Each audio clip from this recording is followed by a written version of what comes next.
Hey, Bryn. Um, I have a little extra time today and didn't really feel like doing anything, so I plopped on some music and I was listening to that and then decided we could have another chapter. So here is chapter 2. It's called Peace Day. When the family started out, the air was already warm and dust hung over the busy streets. Sadako ran ahead to the house of her best friend, Chizuko. The two had been friends since kindergarten. Sadako was sure that they would be as close as two pine needles on the same twig. Chizuko waved and walked toward her. Sadako sighed. Sometimes she wished that her friend would move a bit faster. "Don't be such a turtle," she shouted. "Let's hurry so we won't miss anything." "Sadako-chan, go slowly in this heat," her mother called after her. But it was too late. The girls were already racing up the street. Mrs. Sasaki frowned. "Sadako is always in a hurry to be first, that she never stops to listen," she said. Mr. Sasaki laughed and said, "Well, did you ever see her walk when she could run, hop, or jump?" There was pride in his voice because Sadako was such a fast, strong runner. At the entrance to the Peace Park, people filed through the memorial building in silence. On the walls were photographs of the dead and dying in a ruined city. The atom bomb, the thunderbolt, had turned Hiroshima into a desert. Sadako didn't want to look at the frightening pictures. She held tight to Chizuko's hand and walked quickly through the building. "I remember the thunderbolt," Sadako whispered to her friend. "There was a flash of a million suns, and then the heat prickled my eyes like needles." "How can you possibly remember anything?" Chizuko exclaimed. "You were only a baby." Then, "Well, I do," said Sadako stubbornly. There's a picture earlier of the two young children moving quickly.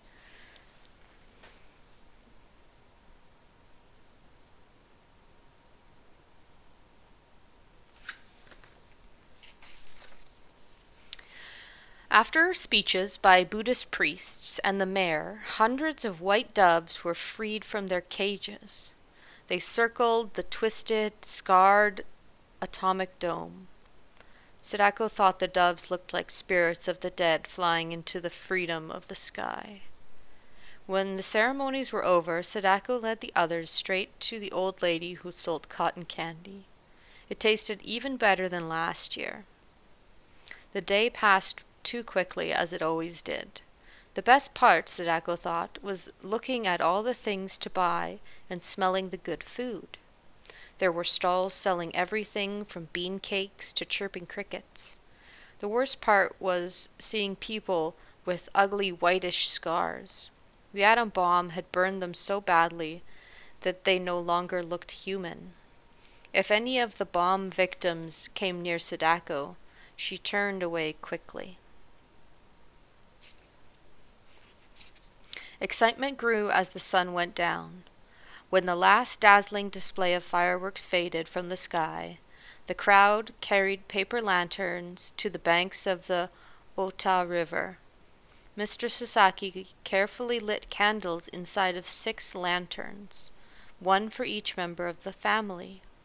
The lanterns carried names of relatives who had died because of the thunderbolt.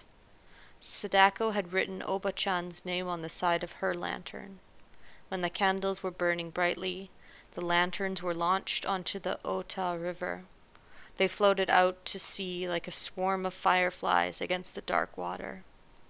That night Sadako lay awake for a long time, remembering everything about the day. Masahiro was wrong, she thought. The spider had brought good luck. Tomorrow she would remind him about that. And there's a picture of the family and the lanterns.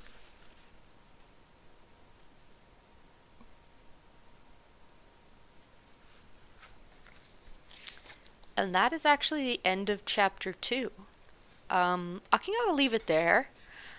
Also, I was thinking about it and the way that they let go a bunch of um, white doves. And I feel like that's a weird thing because usually the white doves are pets, and when you let them go, they obviously fly, and then they circle around and fly back to wherever their owner is, parked their vehicle or thing that they came in, and then they go back there. And I know that in the um, North America, I've seen, people you can rent a white dove to release, and lots of churches like to do that at funerals or weddings or whatever time people celebrate um, the Great Flood and the bird bringing back the olive twig to let Noah know that the flood was over, etc. And I just think it's odd that tradition to like capture animals just to let them go. Anyways, that's my thoughts and feelings. I'll read chapter 3 another day. Um, oh man, it's only 9 p.m. here and I'm already sleepy. Oh well. I hope you're having a great day and you're having some time to spend outside, and hopefully it's wintry enough for you where you're at. We had, I don't know, did we have extreme cold warning this morning? Maybe. Or I think maybe it was like frostbite warning. I don't know. It was like minus 30 something. It all blends together these days. Yeah. Uh, I've got a staff party tomorrow for work, and I'm excited to go. They said that I could bring my Dance Dance Revolution mats and see if we could hook up to the TV, although I'm not entirely sure it'll work because the PlayStation needs the red, white, and yellow plugs, and most TVs don't have that anymore, and I don't know if I have an adapter. So, we'll see. But, yeah. Have a great weekend. Bye.